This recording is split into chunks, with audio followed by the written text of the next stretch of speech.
the eye is a sphere, right? And it's usually good to have your vertical and horizontal center line whenever you are doing studies, or whenever you are, you know, drawing the eye. I'm currently doing painting, like some studies of the eye, and you know, I still use this technique, this, you know, drawing the spheres over and over again. It never gets old. It's very good, very helpful.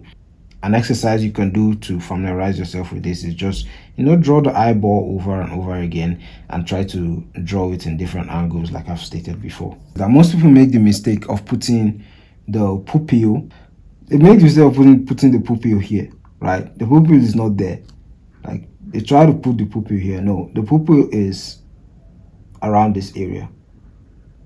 Like, it's on the, oh, it's not on the iris, but it kind of is. Like, if we're looking at the iris is like this, and then the pupil is sitting around this area, right? And then we have our cornea over here, and that's what's giving you that, like, entire shape. That's what's giving you that entire shape of the eye, right? So the pupil is a very important tip, and the highlight, whenever the highlight is coming, it's sitting at top. Well, I'm going to use a different color for the highlight.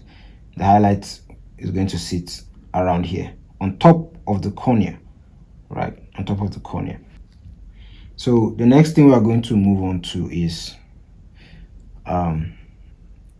placing the eye on the head so that it sits consistently. Remember, I just told you about, like, understanding the basic structure, the basic angular structure of the face and how to draw the head. You see that you know, once you understand the steps, it becomes easy to place, like, facial features on top of the head. So here I just have a, you know, quick illustration of the Angelomy's face, and you know, like I said, drawing the skull is going to help you to understand the planes of the face, and you know, how to place the eye in different angles. Like, once you just take a basic look at a skull, you're going to see, oh, this goes here, oh, this goes here, oh, this goes here, oh, this protrudes from this part of the skull, and this forms into this, and this forms into that. It's going to help you to, you know, easily understand and break down the skull. And that is what I did here. You do the study from the side view, from the front view, from the three-quarter view, from the side view, to understand how the eyeball is placed into the eye socket, and then how you place the eyelid on top of the eyeball, and you know, how it works, and also how it works in different angles, in three-quarter, warm, eye view, and the rest. And you know, things just become, your life becomes a whole lot easier from there.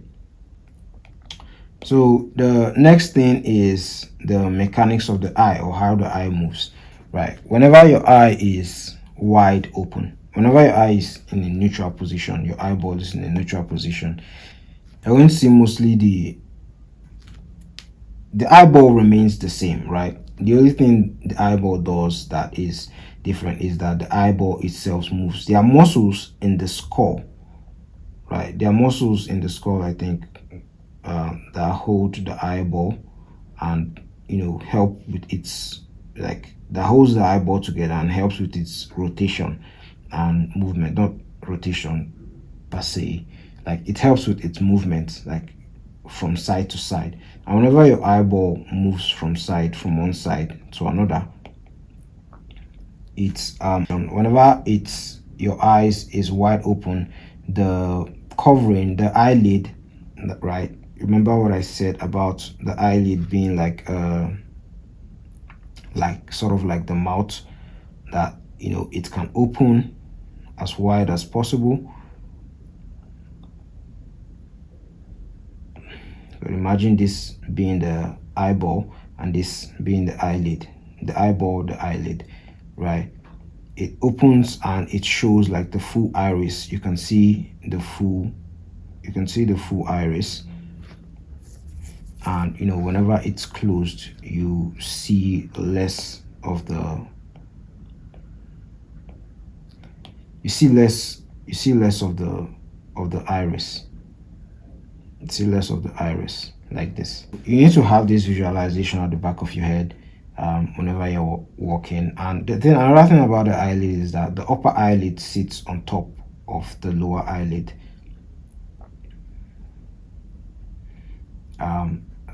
It sits on top of the lower eyelid, and it does, like I keep saying, it does the most movement in the eye. It does the most movements in the eye. So try getting a reference and drawing the eye wide open. Try drawing the eye in a neutral position, and try drawing the eye in like a sleepy position. And the upper lid is where majority of the movement happens. The lower lid makes less movement, and this movement is seen when the eye is squinted.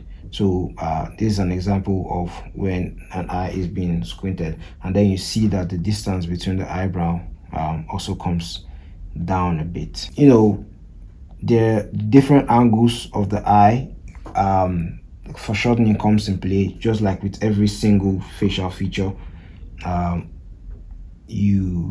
Foreshortening affects how it looks in different angles, how the eye looks in different angles. Whenever you're looking at the eye from a warm eye view, for instance, you're seeing that the upper eyelid is showing a bit more of its planes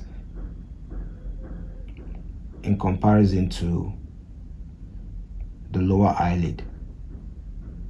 And all this discovery doesn't just happen overnight. It happens when you actually do studies. It happens when you do studies, and when you take your time out to actually, like, if you draw a lot, you're going to notice this.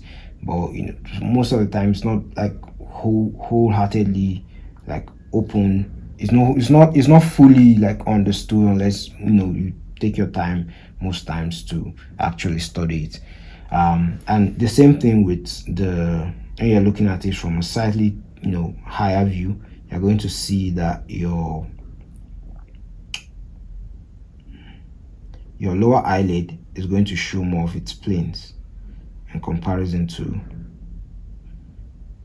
the upper eyelid, because of its positioning on the face.